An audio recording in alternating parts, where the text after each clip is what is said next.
welcome to the S.H.E Gallery Show. Thank you for being with us today.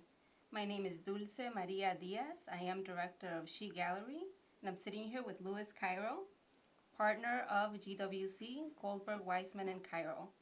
You are live on CAN TV, so please remember that you can call us at any time at 312-738-1060.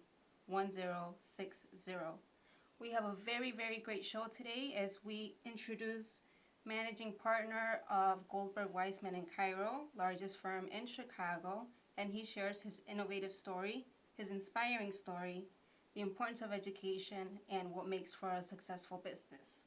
We also have Miguel Cambray, Trio Director at National University, National Louis University, and he will also be sharing his inspiring story and also the importance of continuing education.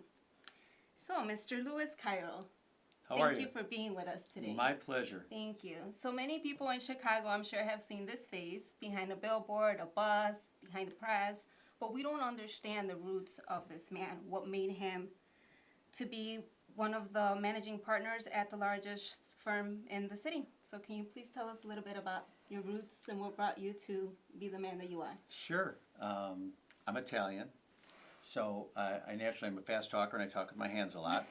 And since I was probably 6 or 7 years old, I was constantly being told by my parents that I wave my hands a lot, I'm going to get myself in trouble, I talk real fast, a little bit of a smart mouth. So my mother and my father said ever since I was young, you should probably be a lawyer because you're going to get yourself in trouble with that mouth of yours. And as a lawyer, you get yourself out of trouble. So since I was a young boy, I always thought, well, maybe that would be a good career because it was a very admirable and an honorable career to have. My father was a union carpenter, union construction worker, had a union subcontracting carpentry company, and then he became a general contractor. And he always felt he had gone to school in Italy, and he never went to formal school beyond grade school, and he always felt that education was absolutely the most important, the most critical step that anybody should take in raising their children and to advance yourself professionally and personally. So being a carpenter with my dad's company during the summers and in Christmas breaks and every time I had a school vacation was basically the rule. But getting an education, going to college, and then hopefully to a professional school afterward was the absolute mandate from my father. So when I would tell him I wanted to maybe follow in the family footsteps, run the family business, he always would pick up his hands, they were very large, and say, you see the calluses on these hands? This is so that you don't have to have them. You're going to get an education, you're going to be a lawyer. So it was kind of programmed in my head since I was a little boy that I would be a lawyer. And that was the reason why I chose the vocation that I did to be an attorney. And I chose to represent people that were injured, injured individuals, whether it be from workers' compensation, from car accidents, from medical malpractice, but primarily construction workers because I grew up in a family of tradesmen. I grew up being a carpenter in my spare time, so I knew the trade and I knew a lot about the construction industry, which gave me a distinct advantage over most lawyers who didn't know anything about construction. So that's where my interest took me to, is to be a lawyer representing injured parties, and my father as a union worker caused me to want to do everything I could to continue to help the union because but for the great unions in the state of Illinois, my father wouldn't have had the success in his company, would not have allowed me to go to college without having to pay for it out of my own pocket, going to law school without having to pay for it out of my own pocket. It was my father's success that allowed me to get this education. So the unions are very near and dear to my heart, and that has been basically what has caused our firm to be as big and as successful it has been as we represent union construction workers and union workers throughout the state of Illinois. So that's kind of what took me to become a lawyer. Wow. As a lawyer. And now can you tell us a little bit about your role at GWC, at Goldberg, Weissman, and Cairo, how you started off there and Sure. what brought your name to the door? Okay. It goes back to when I was in college. I've always been in Catholic school from grade school, high school, college, law school, and I was going to Marquette where I graduated from, and I decided to transfer from Marquette Law School. I graduated from the undergraduate school there. I transferred to Loyola, which is just a phenomenal institution, has the best trial practice program in the state of Illinois. And I got to school there, and the very first day, now this is way before your time, sweetheart, this is way before cell phones. I'm 58 years old, so this is 1981, a long time ago. No cell phones, no internet, Google didn't exist, and they have this big placement board there. It's like 6 feet by 4 feet, a big glass case with all the little 3x5 cards. And there's all these cards, and people were advertising the type of practices that they had looking for law clerks. So there was one that said small personal injury law firm, 5 lawyers, seeks clerk, $6 an hour. $6 an hour. I was in it for the money, let me tell you. That's why I became a lawyer. $6 an hour, baby. So, Doing it. so I look at the board, and they write the number. It was 263-0478. I still remember the number. Don't call. And it was, yeah, don't call that Got number. the That's job. that's not ours. So it had the number written down 10 times, and it was cut so that you open the door up, you pull a little tab off, and then you have the phone number to remember it by. So I opened up the door, I pulled the little number up, I closed the door, and I looked at inside, and I go, well, there's 9 more numbers there. So I opened the door, and I just took the whole card off the door. And therefore, I've eliminated my competition. Very smart. So I went, I got the job, and ironically, what I didn't know when I saw that little ad was it was a small personal injury law firm with 5 lawyers who did primarily construction negligence cases. So it was very fortuitous that this firm concentrated its practice on exactly what I wanted to do since I was a little boy, and that was represent organized tradesmen, carpenters, plumbers, iron workers, electricians, etc., if they got hurt in the job. So I started in the firm. There was a secretary, 2 secretaries, myself, and 5 lawyers. And that law firm grew from that tiny little practice to today we have 125 employees, and we have 40 lawyers, and we're the largest personal injury and workers' compensation law firm in the state of Illinois. And I've been there since I was making $6 an hour. I'm up to $12.50 now. I got a raise over the last 33 years. But that's our firm. It was Goldberg, Foreman, and Weissman, then became Goldberg, Foreman, Weissman, and Cairo, and now it's Goldberg, Weissman, and Cairo. Nice. And can you tell us a little bit about what makes for a successful firm for you as a person, and how you have shared your knowledge with your seats, with your children, with your family, and Sure. the importance of that? Yeah, I guess my comments, I won't limit my comments to a law practice. I think that in any business, no matter what it is you choose as your career, I think honesty and integrity is by far the most critical thing that you could possibly have. And if you have honesty and integrity, you treat your employees well, you treat them with respect, and you treat your customers, your clients, your patients, whatever the case may be, with that type of respect, I think that ultimately people will gravitate toward you. For instance, when I started at the firm, there were the 3 original partners and 2 associates. One of the associates trained me, my buddy Dan Strecker, trained me to be a law clerk in 1981. I became a lawyer in 1983. Dan trained me to be a lawyer. Dan Strecker is still a partner at this office. So if you look at it, if you look at what type of a home do people have, because especially in the law, your home is more where you practice than it is where you sleep at night, because we work long hours, especially when we have trials and big cases. We put in a lot of hours. And my partner, Colin O'Malley, started as a law clerk there. My partner, Mike Fisher, started as a law clerk there. Dan Strecker, one of my partners, he was a public defender for 2 years and then became an attorney there. I would say of my 40 lawyers, probably 15 of them started at this firm as law clerks, and they're there their whole career. So that is a testament that you're treating your people fairly, you're treating them with respect and integrity, and they don't want to leave your practice. And then, my partner, Mike Goldberg, he has a son who's a lawyer there and a daughter that's a paralegal. I have 2 children, I have 3 children, 2 of which are lawyers, and they both work for the firm. So my Deanna Marie, she's a fine lawyer there in my pre-litigation department, raising her beautiful little grandchild, Barrett. And then my son, Louis Anthony, is a great lawyer, and he's working in my litigation department. His new baby is coming in a couple weeks, him and his beautiful wife, Andrea. So we keep them all in the family, and maybe they'll all be little lawyers as well, and we'll keep the firm just continuing to grow and grow. But, I mean, really to respond to the question, I think integrity, honesty, fairness, and deliver on your promise. You have to understand, people come to our law firm, and 99.9% of them are there for one reason. They've been wronged by somebody else. They got hurt. They've been suffered some type of tragedy. They've got pain. They've got medical bills. They've lost insurmountable amounts of money. They don't know where to turn to. How are they going to carry on with their life? And they come to us to answer that question. And it's not just about money, it's about giving them justice.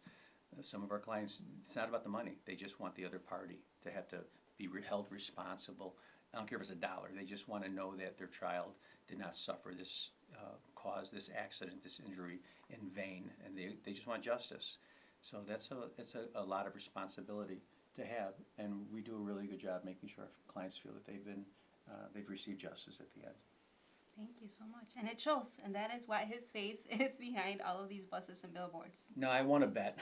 I just won the bet. My partner didn't get the picture. I got the picture. The buses and the billboards, yeah. Well, thank you so much for being with us My again pleasure. today, Mr. My pleasure. And please remember that you can find out more about Mr. Louis Cairo through the S.H.E Gallery show on the website. And if you have any questions, please feel free to email us directly, call us, or whatever you'd like. Next, we have our second guest, Miguel Cambray. He is director of Lewis University, the TRIO Educational EOC program. Thank you for being with us, Miguel. Thank you for having me. How do I even follow that? Such a powerful story. I know I can't even say all of your title because you have a high title too. Yeah, but no billboards yet. No so billboards. We'll get to the billboards one day. But we do what the purpose of what we're trying to show today is successful business stories. That does not mean that it's like money business. It's like here we are, we're all innovators. We start where we're at and then we keep growing to be where we want to be. And it's giving ourselves that chance. We want to give ourselves that chance. So here we have a great example.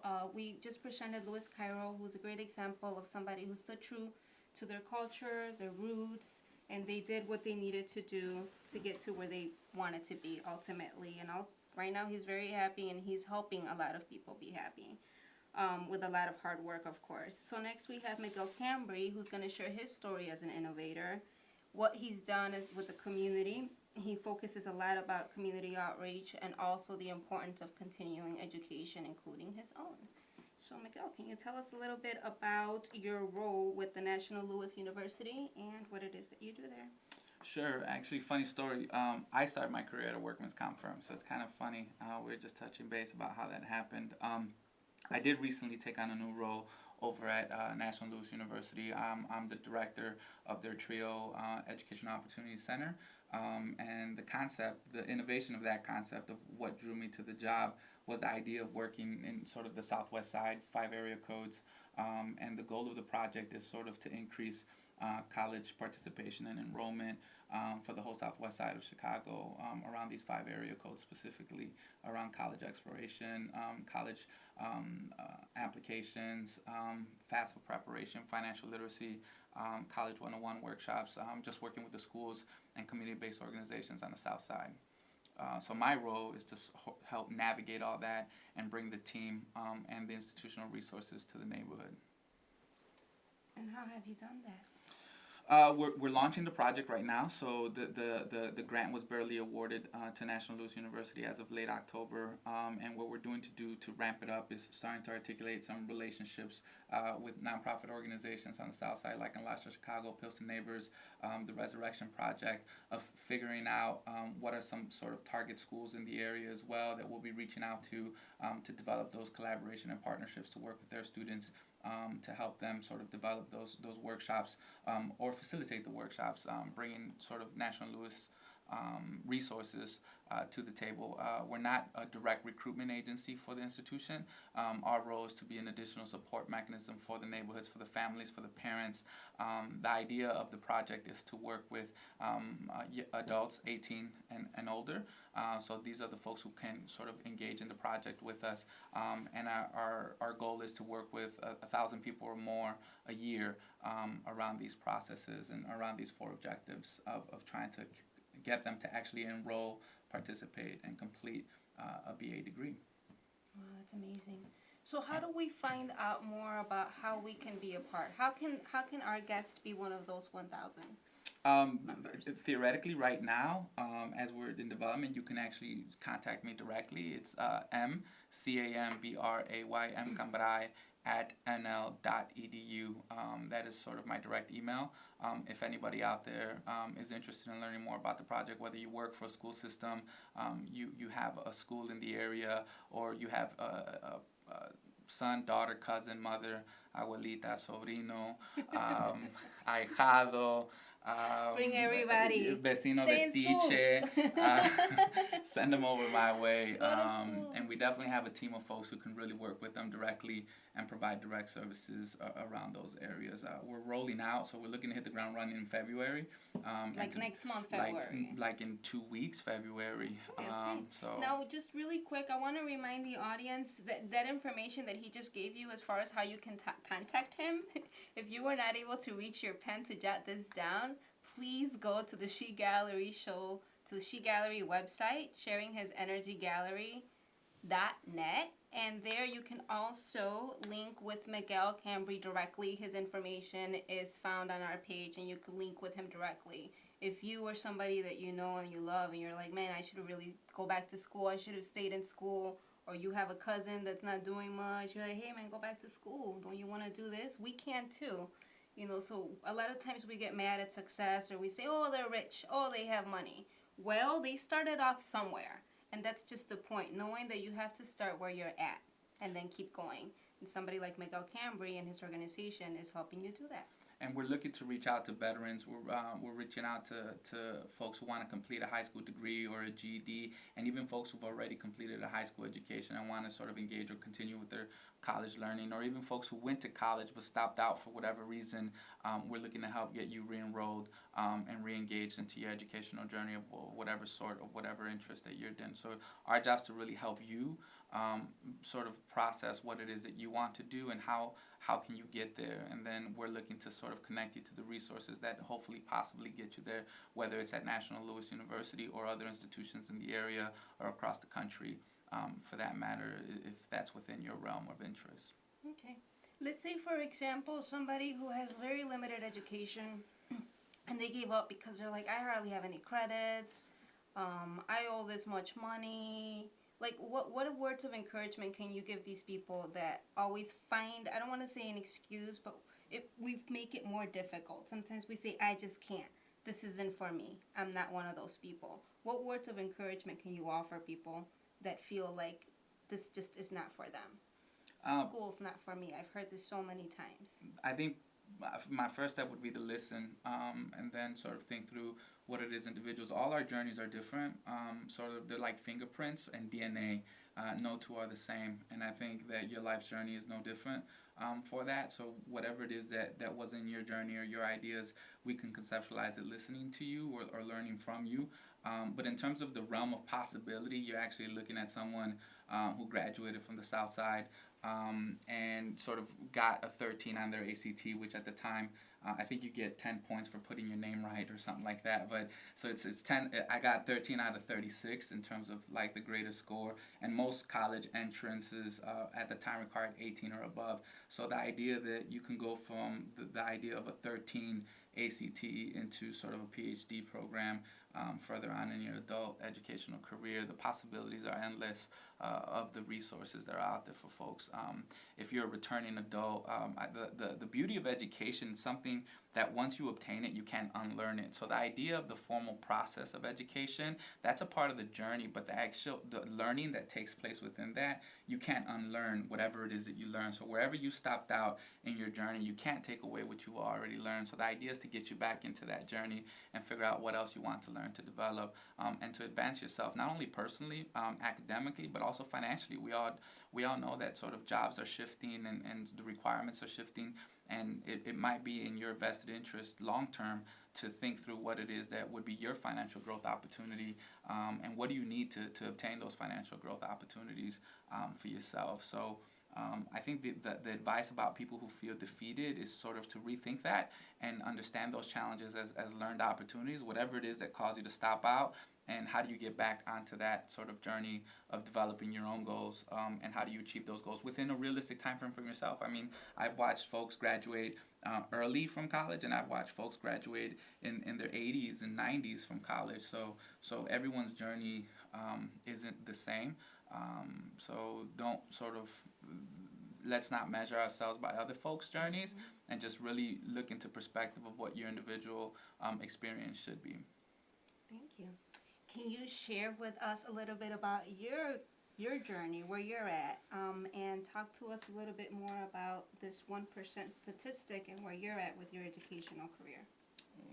The idea of it's funny. Quickly as we wrap up the show. Yeah, so realistically, I'm trying to finish a PhD in community psychology. He is not trying. I'm working towards, but the idea of going from Southside Little Village, young person to graduating from Gage Park on the south side of Chicago, to not knowing college, being first generation, et cetera, et cetera, et cetera, all the obstacles one faced. The idea to be here today, sort of trying to complete this PhD in community psychology and continue to work with the neighborhood, that in itself is a blessing in disguise, something that I didn't realistically plan for, but the opportunities that were given to me, I fully took advantage of to really circle back, to continue to do the work that we're doing in the neighborhood and working with some amazing people and some amazing organizations. So truthfully, we don't do none of this alone, and it doesn't happen without collaboration, and everybody helps you. There's no reality to feeling alone or being alone. Even a crossing guard at a corner of an intersection is helping you get to your education in some form or another, I think. So as a community, it takes that kind of a village to help us get there. So personally, I've had that village, and I've had those people committed to me, and that have helped me through the process. And the idea is to connect more folks to that process. So the 1% is there's less than 1% of Latinos across the country that have a PhD. So the idea is to increase that and to become a part of the 1% community of Latinos with PhDs. So that's the intentionality of the goal. Giving ourselves a chance. It's very, very important.